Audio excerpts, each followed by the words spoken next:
Lewis Hamilton won the British Grand Prix for the 5th time in his career, and also for the 4th consecutive time. So in 2014, 15, 16, and this year, 2017. And his 5th career win equaled the record of Jim Clark in amount of wins at the Great British track called Silverstone.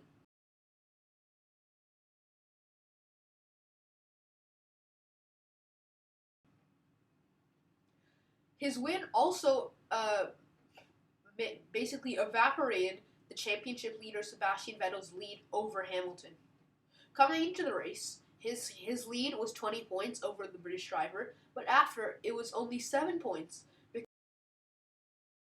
because even though he was running in Sebastian Vettel was running in third running in third. He suffered a tire puncture with 3 laps to go, so he dropped down to 7th because he had to make an extra pit stop.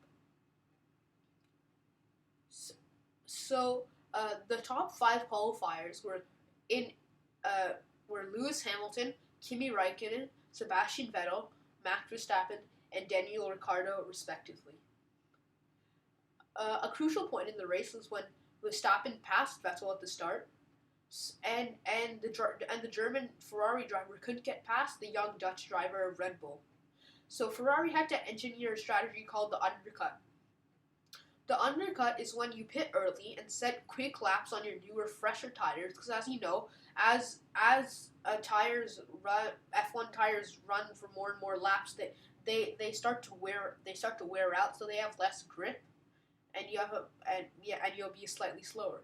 So you can set quick laps on faster tires, and then try and pass the driver who's ahead of you in the pits. This worked out as Vettel passed Verstappen to get into 3rd place. But the downside to the undercut is that because you pit early, your tires will be your tires won't be as good either at the end of your stint until you pit again or at the end of the race. In this case, it was. So, Valtteri Bottas, who had a 5-place grid penalty for making an unscheduled gearbox change, was making a great recovery, and he was on the strategy where he'd have the fastest and grippiest super soft tires at the end of the race. So after he made his final pit stop and was on the charge, and he wouldn't need another pit stop, he managed to pass Sebastian Vettel, who didn't put up that much resistance on his very old soft tires, and he was nearly catching Kimi Raikkonen. But with a few laps to go, it looked as if the Finnish driver, Kimi Raikkonen, might equal his best finish of the season, which was, of course, 2nd place.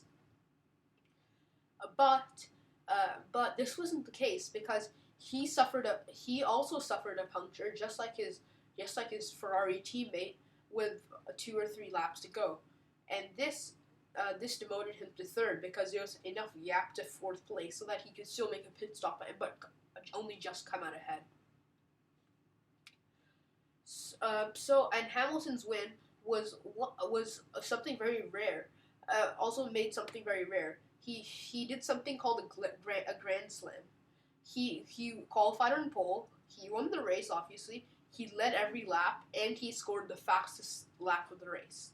So this is a great achievement by Hamilton, and they'll have Ferrari thinking for the next race, which is in 2 weeks in Hungary. So thanks for listening to my recap.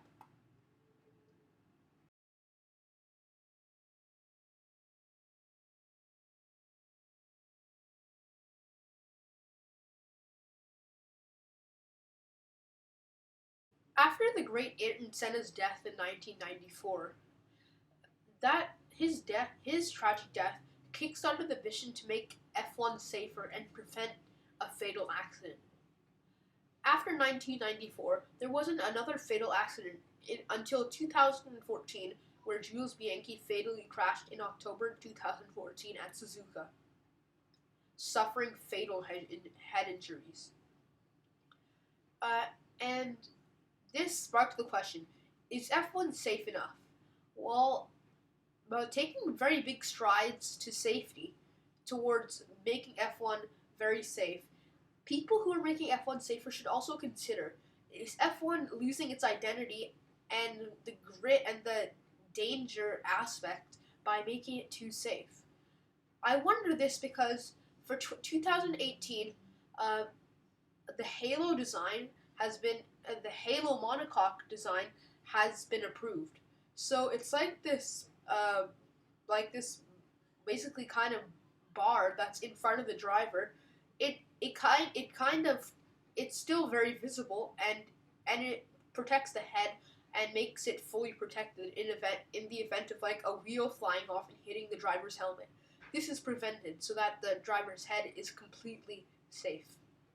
But I think I don't know if this looks this doesn't even look very good, and I don't know if it's really appropriate for F1. In my opinion, it's safe enough, and F1 should, I think, draw a line between making F1 too safe and losing all the danger aspect and people not respecting the drivers as much because the sport is too safe and they don't appreciate the drivers.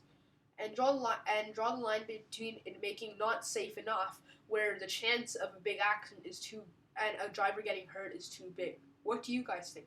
Well, leave a comment and tell me what you think.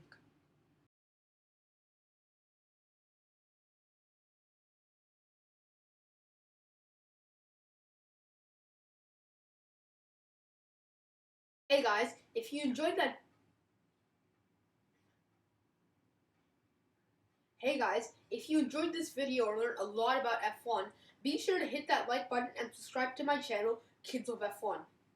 Not getting enough of F1 and want some more knowledge? Well, be sure to visit my blog on my shirt, kidsoff1.com, and I post regularly on there.